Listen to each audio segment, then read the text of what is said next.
I wouldn't really call it a setback. It definitely was a pause for me. And it was a forced pause. The Lord was telling me, sit down. Me sitting down, it forced me to let my team just do what they do best. We rely on fitness to solve all of our weight loss problems. Exercise is not really that, right? It's exercise is heart health. Exercise is building strength so we can have stronger bones, less injury prone, posture, flexibility. A lot of times we just think fitness as losing weight, and that's the misnomer. The food is that. It's okay to follow before you start leading. Too many of us want to wear the crown without truly learning how to follow and learn first. Welcome to Be Real with Sarah, where the B may sting and the real never dies. All right. Welcome to another episode of Be Real with Sarah, where the B may sting, but the real never dies. Y'all, we have company today, and I'm super excited because this company, we got this whole thing going on because they be helping your girl hit their fitness goals, all right? He is the founder and CEO of MYNT Fitness right here in Dallas, Texas, and it's one of the most growing fitness brand organizations here in Dallas. And let me tell you something, it has really changed my body, my mind, and honestly, it has changed my community, and we're gonna tap into it. So y'all, welcome the Brandon Hall. Yeah, I appreciate that. That was a good intro. I like that. I'm trying. I wanted to, fancy it up for you, but I said, you see me at 5-6 in the morning. So listen. It don't even matter no more. Let's get to the chase. Let's get straight into it. So how you feel? You in different clothing? Yeah, this is, I'm uncomfortable. I need some tights and a little mmint shirt on. Yeah. This is not my normal. This is not, but you the I might have gone and picked up this shirt today from the store, one of the stores. So you can show up. Yeah. That's what I'm talking about. See, I love that. So we gotta just tap in. So this is what I want to say. I gotta give you your flowers now. Okay. So I made a clarion call on TikTok and I said, y'all, I need a fitness gym. Help me out, Dallas, Texas, whatever. So everybody just started shouting out all these brands. Mm-hmm. And there was one individual, member of the gym, said MYNT Fitness. I don't know what it is. I'm gonna say it's nothing but God. And I said, why not? Let me try it out. And went, y'all offered at the time a week trial, still do. And the first session was nothing but welcoming, being excited. People were introducing themselves. And I knew after the first week, when I got the call, hey, what do you think about it? And I was like, oh, it's a no-brainer. I feel included. I feel accepted. And that's why I joined the gym. It was crazy. So Clark normally jumps. I see her on Thread. She jumps on them fast. But that member jumped on it before Clark. Yeah. And Clark actually told me, oh, you probably have somebody that's coming to the gym. And it was you. That's the importance of community. How do you feel knowing you done built something like that? Honestly, grateful, blessed. That's one thing that I harp on and I appreciate more than anything is the community aspect of kind of what we created. And I say we because it's a community of us that have created this thing. And so that part is probably the most rewarding. I want to be a connector of people, right? And so if there is a member who needs another member, let's bridge the gap. Just this week, Ray reached out to me and was like, hey, we have a lady that is moving from North Carolina. She needs a job, or she's looking for a job. Do you know anybody in these spaces? I said, hey, just throw it on your story, share it with MYNT, and let's see what we come up with. And 2 people actually brought her to the same job. What? And so, she I think has an interview with them, but she also has an interview with one of their competitors. And so she might pull off a job. But this, again, community. And if we can be a connector of people, let's do it. Oh my gosh. And one thing I'll say, I just made a year a few days ago. So it's so amazing because I never thought I would be sitting here. But I will say one of the turning points for me in my journey was joining the gym because I knew I needed community. I knew for me to keep my fitness and my goals and to not gain the weight back, I needed to be around people that were going to motivate me. And that 6 a.m. class, They be holding you accountable. They do. Like, you better not miss no class. No. They gonna call you out. They gonna call you, text you. Yeah, they gonna talk about you and everything. Hey, where you been? Where you been? Where you do been? life. They gonna do life with you, and that's what I really love. Like a lot of the ladies, those that I met, was like, hey, I know you're new to Dallas. Why don't you come here? And I think that's important. And that's one thing. Like I said, you got to get your flowers, because to build something like that, because when we're building, we don't know really we don't know what the outcome is. We don't know the community that we're going to get. We don't know the people that we can get. And I just feel like you build something where you attract good people. Well, I appreciate it. And that's really one of our, myself and Paul just getting that first location started was we want to bring on good people, right? And that's, I actually got that from, it's a rugby team. But that's kind of one of their big kind of components, is like bringing on good people and surrounding themselves by good people. So from our board members to our investors, everybody's like solid people. And so and we were very intentional with how we program classes and how we create the flow of class. And that kind of lends itself to, the community aspect as well. People are in pairs or in groups intentionally, so that community can be created, and it's not just relying on the trainers to kind of be the community. And that's what you see a lot of in the fitness space is there's a trainer face and then there's the people, right? And so I try to remove myself from being the trainer face and let the gym be the face and let the community kind of speak for itself. So yeah, you've done that, because the people, we are like the ambassadors of MYNT. Like we're 100%. always talking and cheerleading and all the things. But talk about the program, because I've never seen, I tell people like about the gym, especially with how my body has changed over, I joined in October and it's like summer, like body has completely changed. I mean, tell us about how you built the program. Why did you want it to be different? Because it is a different program than I've seen in other gyms. Yeah, so, and I've been in the fitness industry my entire life. So college, my internship in college was at Cooper Fitness Center in North Dallas. And finishing up with that internship, our intern director was like, do not get into one of these big box gyms. That's not the place you want to be. Start your own thing, work here, but figure out a different space, another space. So did my own thing for about a year, got on with another company, was with that company for 9 years. And then it was time for me to kind of move back to Dallas and start my own thing, and reached out to Paul, and then Clark came on right after. And we were able to really try to, we were really able to create something special, right? But wanted to, and I, anytime I talk to people, I tell them really the foundation of the gym and the concept of the gym is actually to support the trainers. The members being taken care of is almost a byproduct of that foundation. Trainers aren't taken care of in most gym spaces. We are almost an afterthought, even though we bring everything together. Trainers aren't paid what they're supposed to be paid. And I wanted to create a space where trainers could truly do what they're passionate about, and it wasn't plan B income. It was plan A income. And so the foundation and the concept of MYNT is really trainer focused. And then when it comes to our members, it's like, how do we create a one-stop shop where they get everything that they need in one place, right? You can't do fitness right without nutrition, but you can't get the nutrition right without the mental space, right? And then when you're working out in Gen Pop, you need the recovery aspect as well.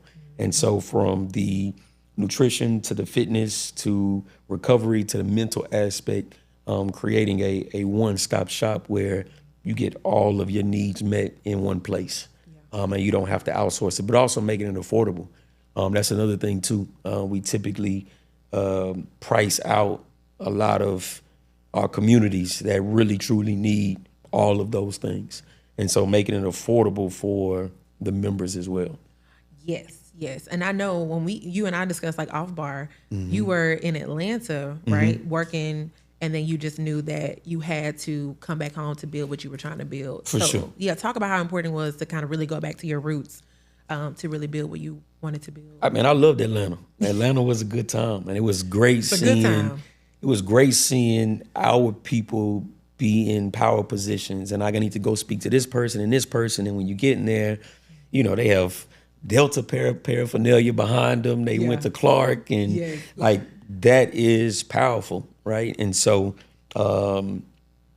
it was a great time there. But I knew my network, my community was here in Dallas, and so for me to start over and do it the right way, and have again my community behind me, I had to come back home.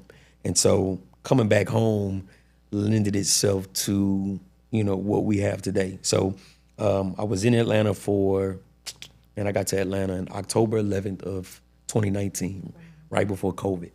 And we launched in January. The company I was with, we launched Atlanta in January. So I moved to Atlanta to bring the company to Atlanta. So we launched in January. Of course, COVID hit in March. Atlanta kind of shut down. Not fully, but kind of. But being in Atlanta, man, Dallas is a lot slower paced than Atlanta is. Oh yeah. And I really needed Atlanta for this to work the way it did. One, for me to prove to myself that I can do this thing. Because in Atlanta, we were the fastest growing market in company history. And so it was myself and about 10 leaders that kind of ran Atlanta. And so one, I was in a leadership position over leaders, and that has lended itself here. But also two, the success there gave me the confidence to come back home and start over, because I actually started over going to Atlanta. And so in the 2.5 years to start over again, I knew I could do it. And so it gave me the confidence there. And then just the network of people that I met. And then also the hustle. Atlanta folks hustle like no other. 4 or 5 jobs. Sure do. I feel like I didn't rest it since I moved to Dallas. It's different. Yeah. Not in a bad way, but Atlanta, everybody's trying to keep up with the Joneses. So you have trainers that cut hair, they do taxes, they're in real estate. They drive Uber, they do everything. But you'll never know it because they look a certain way. 100%. You never know. That is so true. That is so true. No, I mean, I think that's important, because what you said was basically you build basically with a whole nother company in a bigger city that gave you the confidence to build where you are. And then you started MYNT, a few years later? So I moved back to Dallas February 6th of 22. And I already had the business plan done before. Business plan was done, pitch deck was done. Came back home, we were looking for locations immediately. A location as well as investors. And then we had everything we needed by, I think September is when we signed our lease. And I think we had like a 6-month build out. And so we, was it our build out? Yeah, 6 month. No, actually the build out, we had like a certain amount of months for rent abatement, and then a certain amount of months for our build out. But we ended up eating into our rent abatement time to get the gym going. And so we ended up opening we signed lease in September, we opened the gym in July. So it was a grind. But we did everything in that gym. We built the bathrooms, we did everything in there. And you were doing it. When I was researching, I was like, Brandon here building and stuff like that. I'm like, you an actual builder. Yeah, we did everything. And I said I would never do it again, and I turned around and did it again. Yeah, we're gonna tap into that, because I think it looks amazing and phenomenal to. It's so uncommon to hear to build a gym brand in under 3 years, 2 locations. Like, just hearing that. Do you think you crazy, or do you think you mentioned what you think? Probably a little crazy. Yeah. Again, Atlanta gave me that confidence. Yeah. And then just really listening to our members, our potential members. I knew we had enough traction going for me to for us to make that jump. Yeah. It wasn't just a blind, let's just open up a second location. Especially with us doing the community workouts, we're behind it, we're doing Run It Up. We were getting more feedback, right? And now we're getting feedback to come to Frisco. right? That's what we're hearing every month. When y'all coming up here to Frisco, we don't have anything like it. And so eventually we'll make our way that way. But just continuing to try to be innovative. Even when we started, I think right now you do recomp. Have you ever done the movement class or the? I've done it, yeah. Okay, Yeah, so we started off with just the movement class. Yep. And then we, listening to our members, we kind of did a trial run with recomp, and then we did that for about 2 months, and then went live with recomp that January, and then we just added the momentum class this beginning of this year, I believe. Yeah. And so, which is like High Rocks. Well, yeah, it's kind of if you are training for High Rocks. Yeah. And so, just trying to continue to get better. And we tell our members, we've been telling our members that from day one, like we want to continue to bring more value, more value, where it's hard to leave. Yeah. You know what I mean? Yeah. So that's what we still in the process of doing. I mean, you're doing a great job because I'm a part of recomp class, 6 a.m. That's my home. If I miss it, I try to make another class. But what I've noticed in all these months, I've gotten so much stronger. And I'm just like, how are y'all? Some days I'll be in class and I'll be like, Brandon, you just making up these, like who is making up these exercises? Like, but I've gotten I have never, in my journey, I've lost all this weight. I just haven't seen how much I've gotten that much stronger. Like now, this week I was in orange. Yeah. I'm like, how was that even possible? You got to like break it down. So it's one thing I would say with us, like I'm a trainer first. 100%. Like I'm a trainer first. Science backed, I'm that first. Yes. I'm not an Instagram. Like I was a trainer before Instagram made it cool. And so we follow the science with all 3 of our classes. And so the recomp class is truly a strength-based class. All of our classes, you know this, but fit within a 12-week cycle. And they all kind of build up, week after week after week. It's a progressive cycle. And then we test out on the back end and we redo it again, right? And so it's on purpose. And so you're going to get stronger if you're staying consistent because you're following the science without you just coming. Yeah. But on the back end, right, and just listening to the trainers, but on the back end, there's a science to what it is that we've created. No, it works because I got a 2-pound horn. Last testing cycle, I made 500? 500. Yeah, come on. Yep, I think my numbers were like 625. Okay. And I was like, what? That's me? Yeah. So when we test next week, I'm excited to kind of see where you're going. See where I'm at because we lifting heavy. Like it was 100%. A time where I could not even push up a 230. Like I remember Raymond helping me.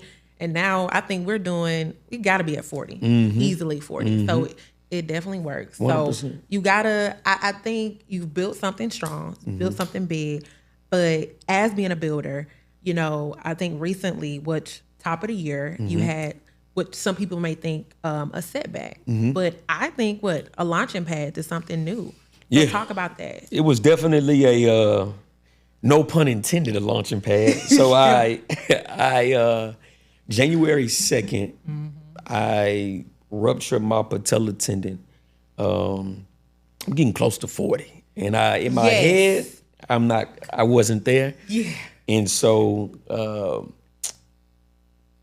doing something in between classes and a single leg box jump and I ruptured my patella tendon. And this is my bad leg from college.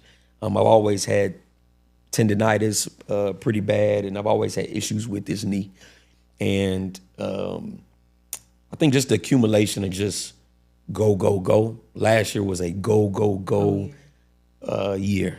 And between running all the morning classes, building out the second location, my sleep wasn't as great as it needed to be. My nutrition wasn't as great as it needed to be. And my body, my body kind of spoke for it. And I was pretty much in an immobilizer for about 4 weeks until surgery, and then had surgery, and then I was down for another, I would say at least 2 months before I got back into training everybody again. And even that still limited. I'm just getting back to, my range of motion is good. But the setback again, I wouldn't really call it a setback. It definitely was a pause for me. And it was a forced pause. The Lord was telling me, sit down, And so me sitting down gave me, it forced me to let my team just do what they do best. And everybody did an amazing job. Even our members, members stepped up and helped out. Teams stepped up, and it was a blessing in disguise. And now coming back, I'm not doing as much as I was before. Right? It's forced me to trust my team and allow them to do what they enjoy and what they're passionate about, and not having so much of a stronghold on every single piece of the business. You know what I mean? And so it has definitely proved to me that, hey, trust your team. They got it. Trust what you built. Trust what we built. I love that. I love that. As an entrepreneur, I can understand the force of being sat down. And it teaches us something, and it's a lesson that we would love to have skipped the chapter in the book of our lives, if you will. What did that teach you in that moment? What were some internal thoughts that you had to kind of settle with, work through with the Lord during that time of like, Brandon, you have to sit down, you cannot do this, and really learn some things about yourself? Talk us through that. I think one, it was more of a personal, sit back and kind of look at yourself in the mirror. Are you as healthy as you think you are, right? Always in the gym space and moving around, and, are you as healthy as you think you are? And so I think it made me kind of sit back and really kind of take a strong look at my health overall, not just externally, but internally. So I would say that was one component. Two, I'm not done. Like, this is, there's so much more that I want to do. And me not also being able to sit down 100%, I got on with the company, and I'm doing, construction and roofing and stuff like that too. More from like a project manager standpoint, but that is something I actually picked up 2 years ago, and I'm just like leaning into it a little bit more. But ideally, I want to get to a place where we build our own locations.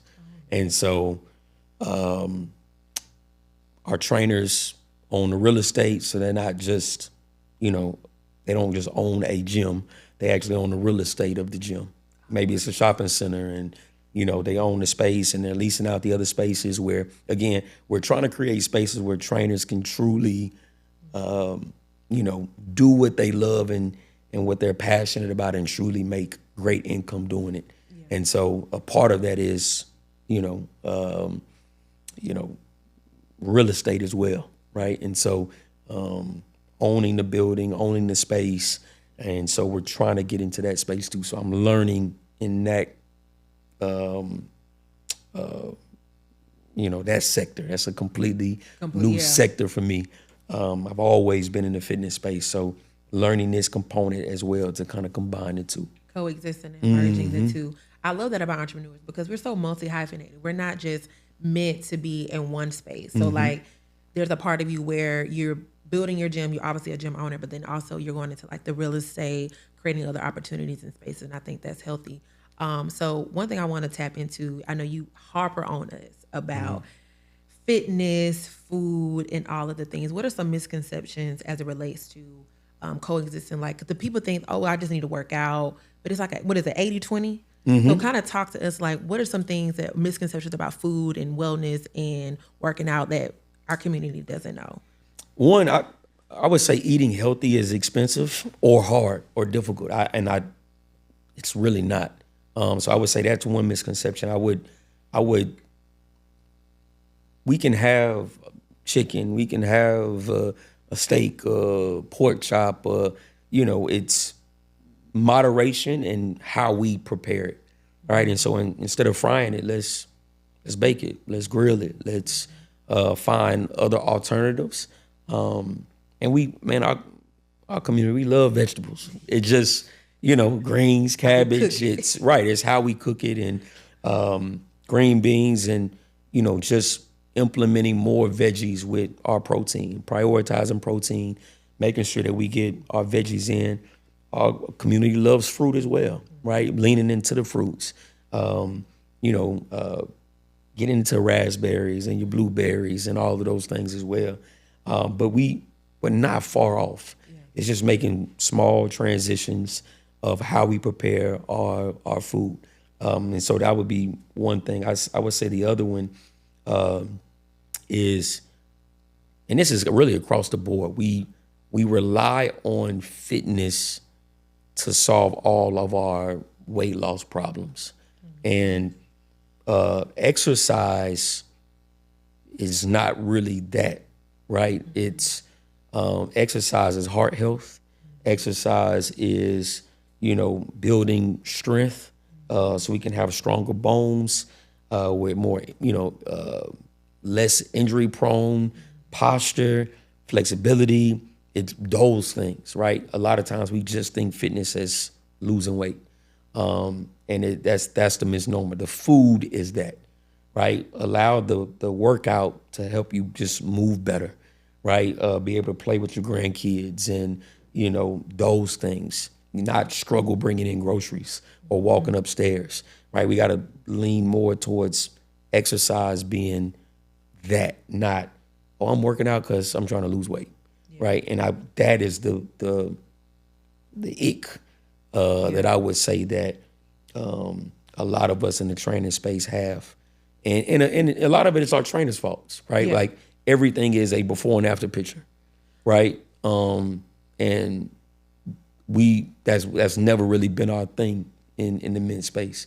The fitness helps you move better so you can do X, Y, and Z, but the nutrition part is where we make the true change to our body, right? And so, and then I would say the last one is it doesn't happen overnight, right? A lot of times we get into the fitness space and we want change to happen immediately, but you didn't get there, in 3 months or 6 months, right?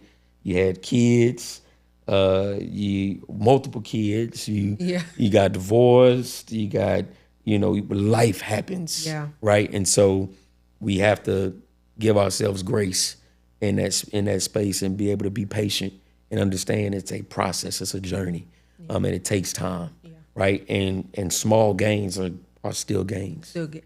Mm-hmm. Yeah, and with fitness, it can be intimidating for sure. Losing weight and feeling, not as confident about yourself. And, that's kind of where, you guys, or men, we have the challenges and stuff. So kind of talk about like the different challenges and things that you guys kind of incorporate in the community so that they can feel a part and be included and hit their goals as well. So we do, you mean like the summer challenge or the challenge? We do those 6 the quarterly, quarterly challenges. Yeah. So we have quarterly challenges, but this is more so from a standpoint of our members being able to track their progress. Yep. On a more one-on-one, semi-private scale, it happens all the time. It's kind of easy to do.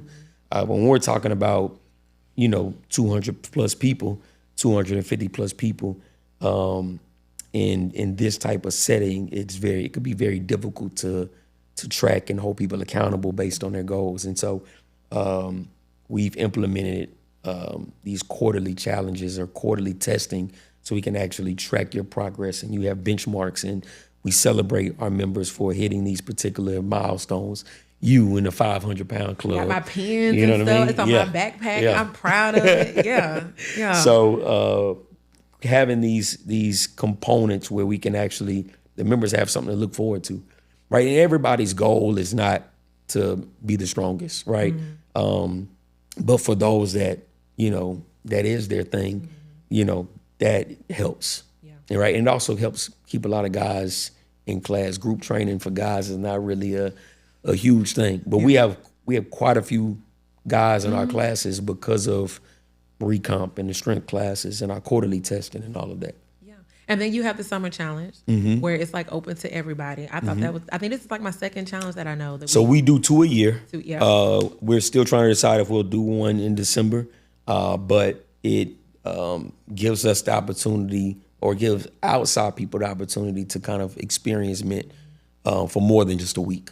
The week trial, gives you a taste, but to truly experience the community, actually see progress over a period of time, we had to do something more than a week.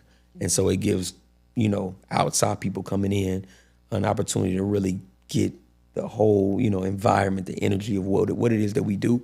And then, of course, we try to convert them over to members. Yeah, I feel like it's been popular. It's been like a party, like a MYNT club. Yeah, like, it's been a party. It's been packed out. Like, listen, in demand. You hear me? Like, hard to register. Somebody said, I'm gonna start selling my class spot. See, it's getting one of those, like, selling my class for like $200, y'all. Like, it's getting tough up in there. But it shows to what you're building, what you're creating, and then what is 6 or 8 weeks? 8 weeks. This one was 8 weeks. The last one was 7. This one was 8 weeks. Okay, so talk about like the successes of the challenges that you've seen that you're proud of. So every challenge we have a monetary kind of giveaway for first, second, and third place, and it's based on body fat percentage and all of that. But this particular challenge, we're leaning on, making sure we get our daily activity in. So 10,000 steps, making sure that we're hitting our protein goal, making sure that we're getting 7 hours of sleep. So it's not just we want people to understand that it's not one thing that gets you to the goal. It's accumulation of things, keeping your stress down. And so all of those components, really creating the lifestyle that an individual needs to, maintain a healthy life. And so this is our way of being able to microdose all of these things so you can hopefully get to a place where it either becomes a habit, or at least you're more aware of, I'm missing in this area. I'm only getting 5 hours of sleep, or I'm not getting enough steps in every single day, or I'm not hitting my protein goal. I'm only getting 40 grams of protein each day. I really should be getting this. That's a lot, right? And so, but it's only a lot because you're missing breakfast.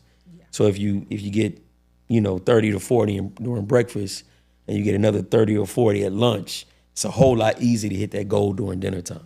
And so just bringing awareness to the lifestyle of essentially living a healthy life. Yeah. And I got to hit on this because we talked about this probably when I first started. You knew about the gym that I came from and love it, love the culture and the things that I experienced there. I grew.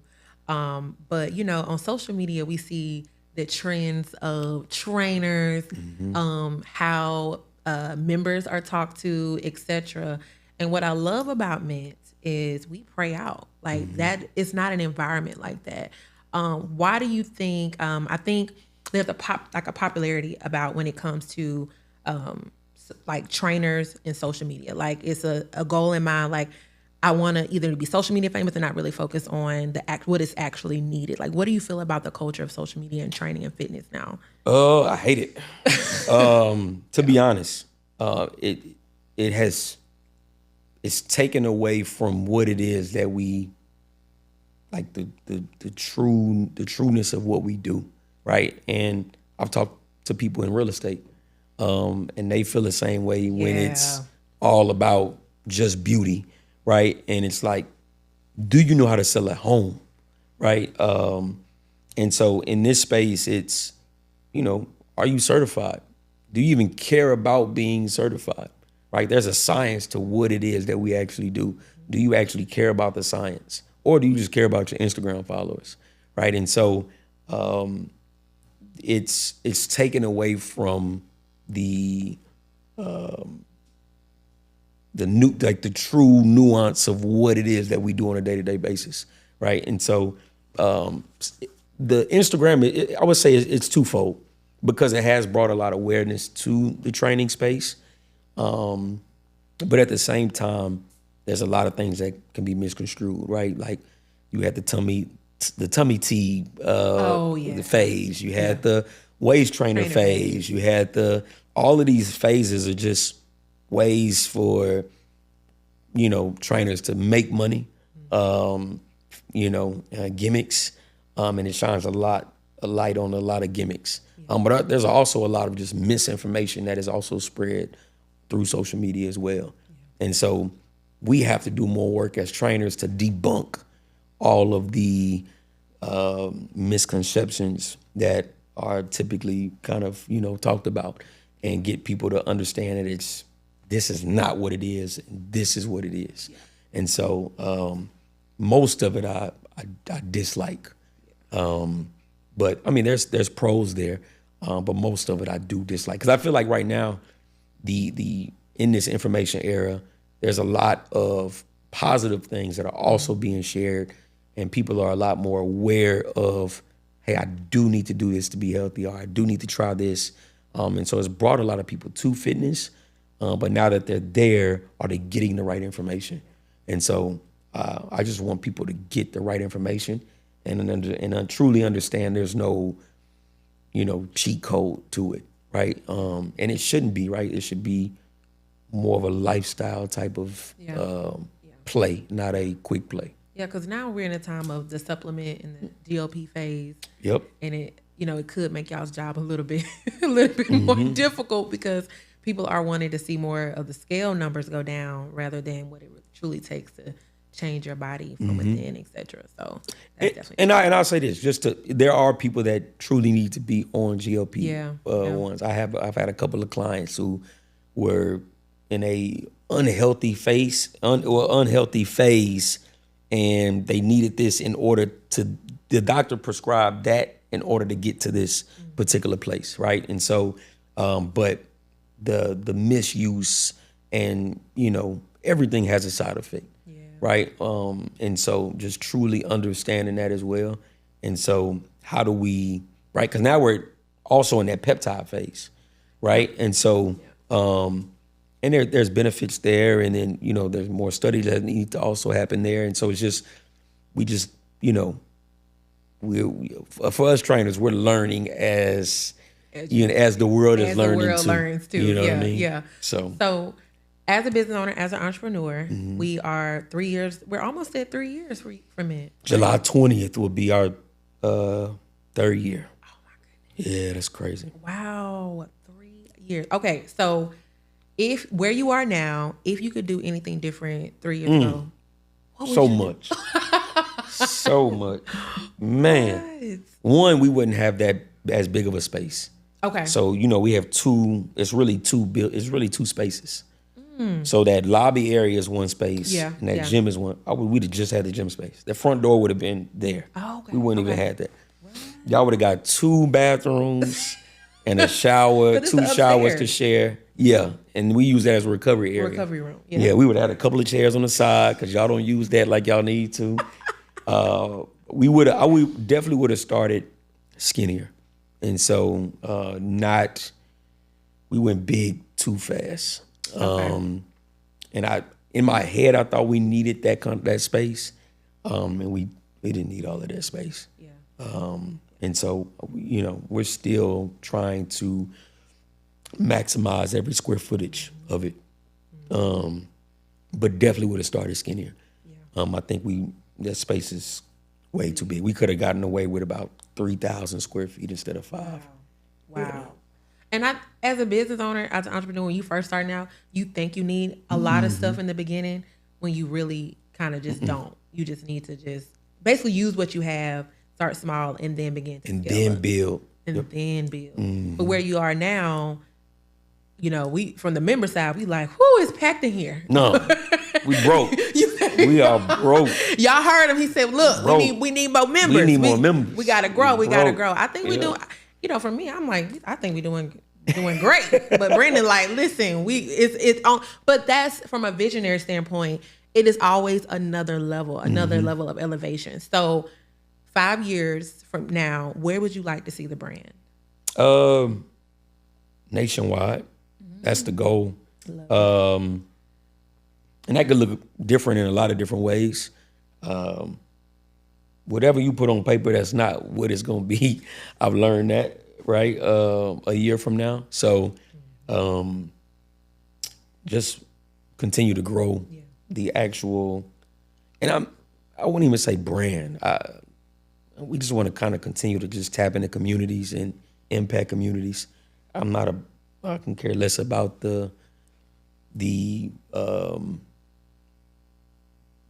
brand itself, if that makes sense. I was always one of those trainers where like I always show my clients. Outside people had to tell me like, Brand, they don't want to see your clients, they want to see you.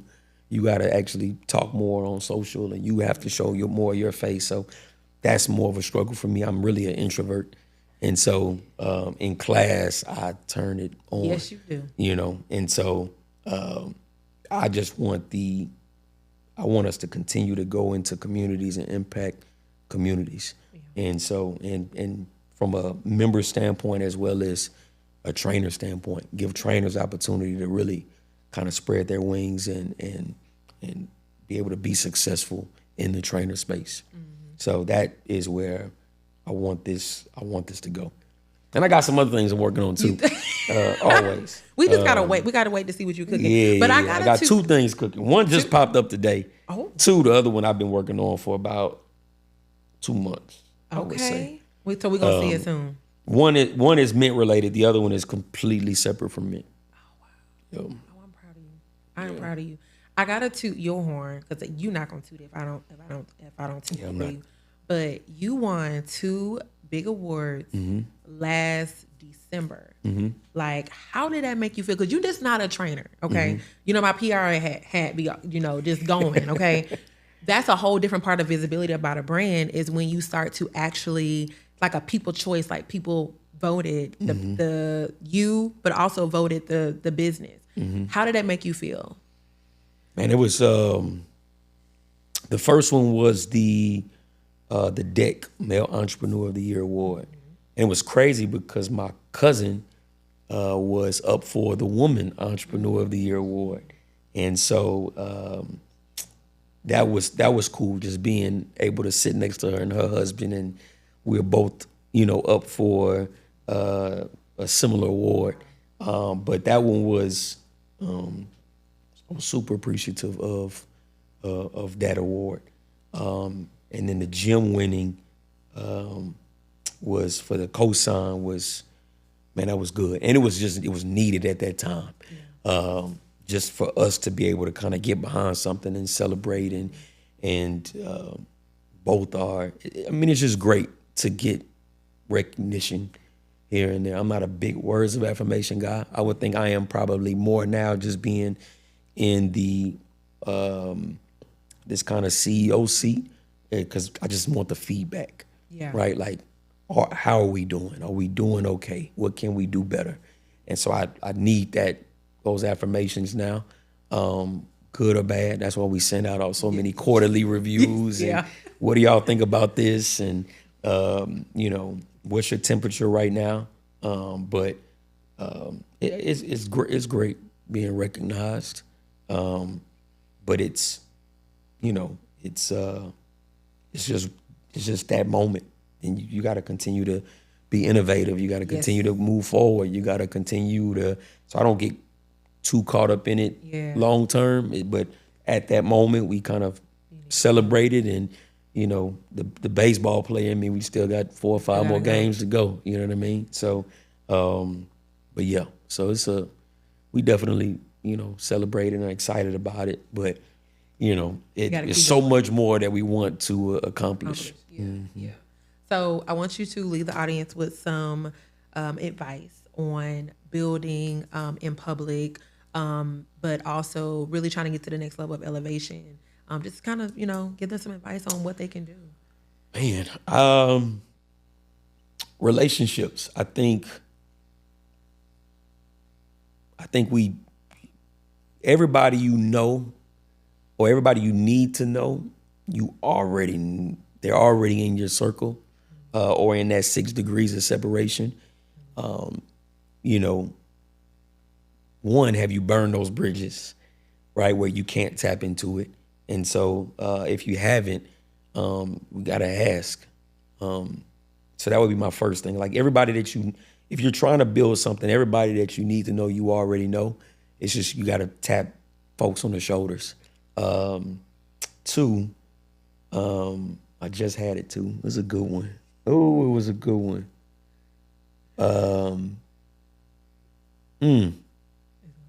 It's gonna come to me after this is over with. And I'm gonna be mad because it's a good one. It was better than the first one. But everybody you need to know, and relationships are so important. And we would not be where we are today without the relationships we have. Pretty much every trainer that at both locations I've known for longer than we've had the gym. It's only a few of them that I've met within the last couple of years. But pretty much everybody I've known, for an extensive period of time. All our investors I knew way in beforehand, except I think one. Board members, everybody I knew beforehand. And these people that I trust, they're good people, like we talked about earlier. I remember this. Okay.